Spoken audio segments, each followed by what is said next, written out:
We went to the wrap party. That this was it for the Andy Griffith Show.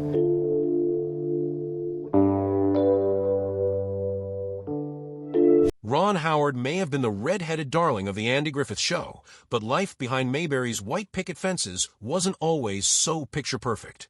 While viewers saw a tight-knit small-town family on screen, the real dynamics were far more complicated. Sure, Howard shared laughs with Andy Griffith and Don Knotts, but there was one cast member he quietly loathed. And he wasn't alone. That same person also sparked the one feud even Andy Griffith couldn't forgive. The tension was real. The resentment ran deep, and for decades it was kept tightly under wraps until now. This is the castmate who drove a wedge behind Mayberry's curtain. The Andy Griffith Show. The Andy Griffith Show may be remembered as one of television's most wholesome and nostalgic sitcoms, but behind the sweet southern charm of Mayberry lay a world far more complex. Premiering on CBS on October 3, 1960, and running until April 1, 1968, the show delivered 249 half-hour episodes over 8 seasons, 159 in black and white and 90 in color.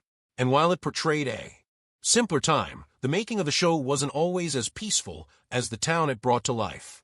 The show actually began as a backdoor pilot on the Danny Thomas Show, introducing Andy Griffith as Sheriff Andy Taylor, a widowed lawman raising his young son, Opie, played by young Ron Howard, in the sleepy town of Mayberry, North Carolina. Though the setting was fictional, Griffith described its feel as distinctly nostalgic, more reminiscent of the 1930s than the 1960s when it was filmed. It was of a time gone by, Griffith later reflected, capturing the show's magic. The cast of characters quickly became beloved American icons. There was the overly eager but hilariously inept Deputy Barney Fife, brought to life by Don Knotts, the kind and steady Aunt Bee, portrayed by Frances Bavier, and of course, the precocious yet grounded Opie. Together, they formed a heartwarming family unit that seemed to echo real-life connections, or so fans thought. Despite its warm comedic tone, the Andy Griffith Show wasn't immune to conflict. Tensions simmered off camera, especially as egos clashed and personalities didn't always mesh. One feud in particular between Andy Griffith and a fellow cast member would remain hidden for decades, kept out of the spotlight while the cameras rolled, but not even Mayberry could keep secrets forever. Still, the show was a massive success. It never ranked lower than 7th in the Nielsen ratings, and in a rare feat, it ended its final season at number 1. Only I Love Lucy and Seinfeld share that honor. While Griffith never received an Emmy during the show's run, co-stars Knotts and Bavier claimed 6 between them. The legacy lived on with spin-offs like Goomerpile USMC, a 1986 reunion movie, and the continuation series Mayberry RFD. And to this day, fans celebrate Mayberry at an annual festival in Griffith's hometown of Mount Airy, North Carolina, still clinging to a town that never really existed and a show that was anything but simple behind the scenes. But while the myth of Mayberry continued to enchant audiences, one boy from that set was quietly preparing for a life beyond the front porch and fishing pole. Background on Ron Howard. Ron Howard may be best known today as an acclaimed Hollywood director, but long before he stood behind the camera, he was America's favorite red-headed boy on one of TV's most beloved sitcoms. Born on March 1, 1954 in Duncan, Oklahoma, Ronald William Howard was born into a showbiz family. His father, Rance Howard, was an actor, writer, and director who adopted the stage name Howard after being born Rance Beckenault. At the time of Ron's birth, Rance was serving a 3-year term in the U.S. Air Force. His mother, Jean Spiegel Howard, was an actress herself, making show business a family affair from the very beginning. Ron's heritage is a blend of German, English, Scottish, Irish, and Dutch roots, an American root that mirrored the wholesome characters he would come to portray.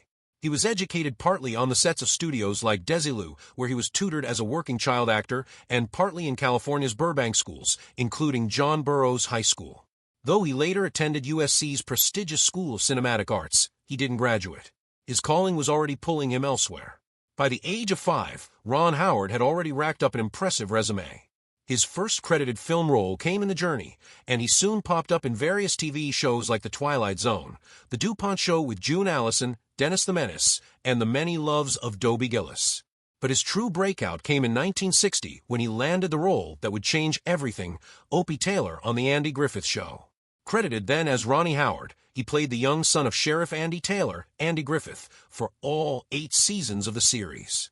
Looking back on his first days on set, Howard once recalled being preoccupied with a toy turtle he had to pretend was real and dead. I remember him looking at that little turtle and talking to me about how it was kind of funny to have to pretend that it was dead, he said. So I recall just a very relaxed first impression. That balance of gentle guidance and subtle humor was exactly the kind of tone that defined the series. Even though it aired in the 1960s, the Andy Griffith Show deliberately leaned into a tone of old-fashioned Americana.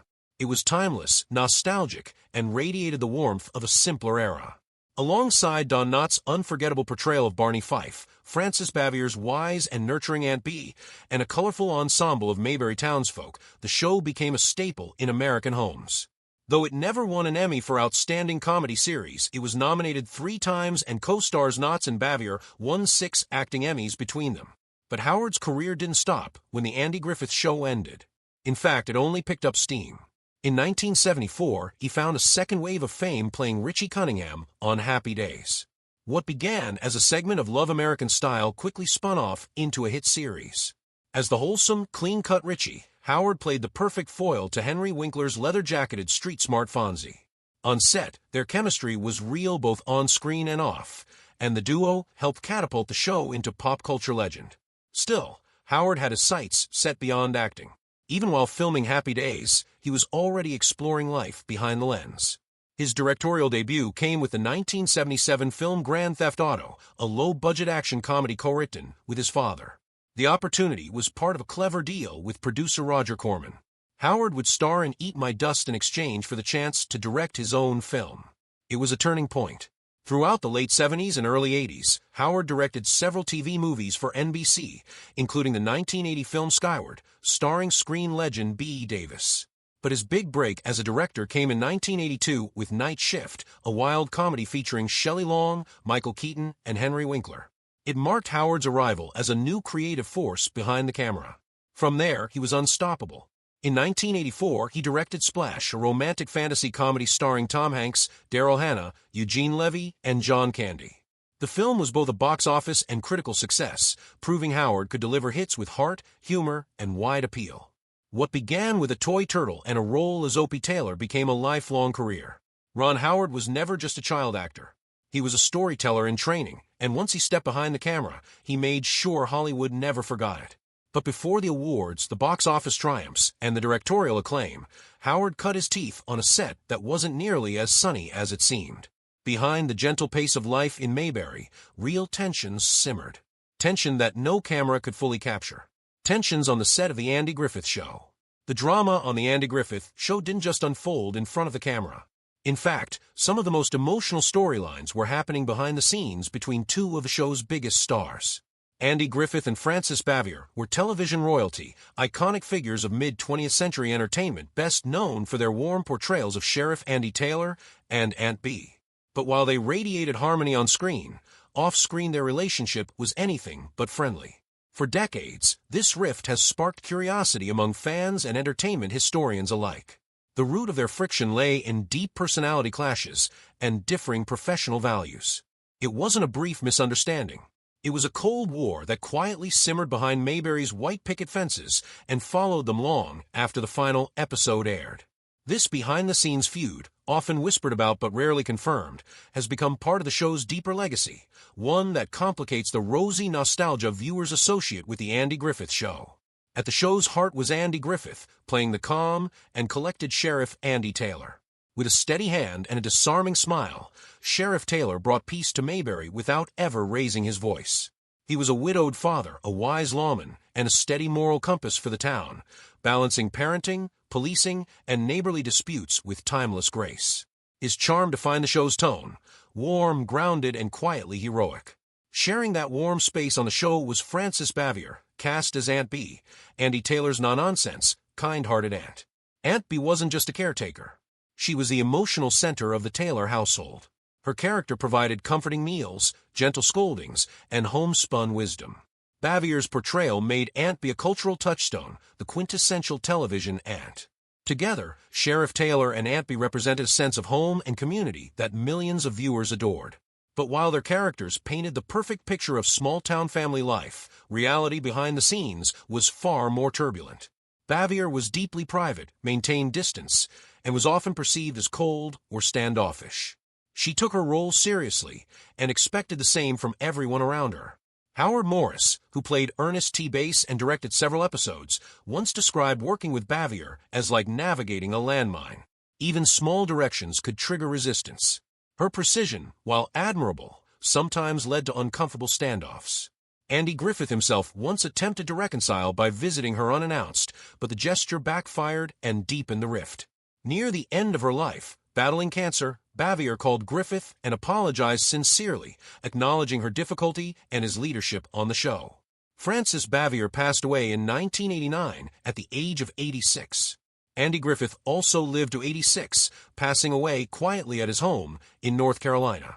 Both left behind a complicated but lasting legacy. Despite years of tension, they eventually found some measure of reconciliation, recognizing each other's humanity. Meanwhile, Ron Howard moved forward into a new life and career.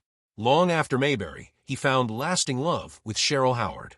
They married in 1975 and went on to build a stable, enduring relationship, celebrating decades together and raising a family. From child actor to Oscar-winning director, Ron Howard's life became a story of growth, perspective, and evolving understanding of people, both on screen and off.